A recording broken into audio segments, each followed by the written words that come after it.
বন্ধুরা, আমাদের প্রত্যেকটা মহিলাদের কাছে কিন্তু নানা ধরনের শাড়ি থাকে, সেটা সুতির হোক বা সিনথেটিক। আর এই শাড়িগুলো দেখবে অনেক দিন ধরে পরতে পরতে হয়তো একটু ছিঁড়ে যায় বা রং উঠে যায়, আমরা সেই শাড়িগুলো আর ইউজ করি না।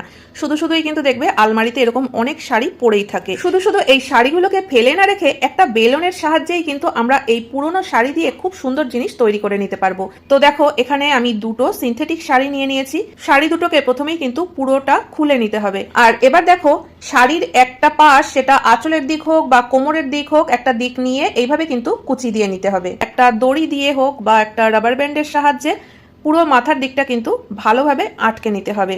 তো দেখো, আর একটা শাড়িরও কিন্তু একটা কোনা আমি কুচি দিয়ে নিয়েছি। আর এবার দুটো শাড়ির মাথা একসঙ্গে একটা রাবার ব্যান্ড দিয়ে আটকে দিলাম। তো বন্ধুরা, এবার যে কাজটা করতে হবে, দেখো পুরো শাড়িটাকেই কিন্তু আমাদের এইভাবে দড়ির মতো পাকাতে হবে। তো এটা যদি আমরা একা হাতে করতে যাই তাহলে কিন্তু কখনোই হবে না, বারবার খুলে যাবে।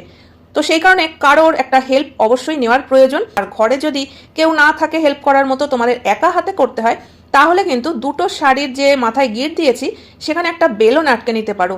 আর এবার দেখো, বেলনটাকে আমরা কিভাবে রাখবো। টেবিল আর পাশে রেখেছি চেয়ার, টেবিল চেয়ারের দুটো পায়ার মাঝখানে আমি বেলনটাকে আটকে দিলাম। এতে কি হবে বলো তো, কারোর কিন্তু ধরার আর প্রয়োজন পড়বে না। দেখতেই পাচ্ছ, বেলনটা কিন্তু এই দুটো পায়ার মাঝখানে আটকে গেছে।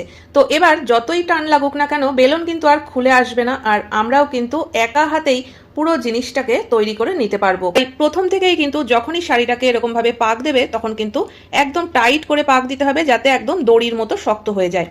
তো এইভাবে করে কিন্তু পুরো শাড়িটাকেই পাকিয়ে নিতে হবে দড়ির মতো করে। আর পুরো শাড়িটা পাকিয়ে নেওয়ার পরে উল্টো দিকের যে মুখটা রয়েছে, দুটো শাড়ির মুখ কিন্তু একসঙ্গে করে দেখো আমি এখানে একটা রাবার ব্যান্ড দিয়ে আটকে দিলাম। তো এবার দেখো, এই শাড়ির মুখটার থেকেই কিন্তু শুরু করব এইভাবে গোল গোল করে পাক দেওয়া। আর এইভাবে যতক্ষণ পুরো শাড়িটা পাক দেওয়া না হচ্ছে, ততক্ষণ পর্যন্ত কিন্তু বেলনটাকে খোলা যাবে না। এখানে আমি একটা দড়ি নিয়ে নিয়েছি।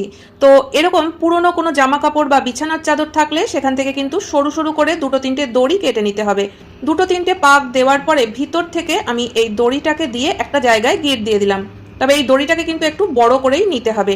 তো দেখো, আবার যখন আরেকটা পাক ঘুরে সামনে এলো, তখন কিন্তু ওই দড়িটা দিয়েই আবার আমি এখানে একটা গিঁট দিয়ে দেবো। এতে কি হবে, এই যে জিনিসটা আমরা তৈরি করছি এটা কিন্তু খুলে যাবে না। দুপাশে গিঁট দিলাম, তোমরা চাইলে কিন্তু চারপাশেই গিঁট দিয়ে নিতে পারো।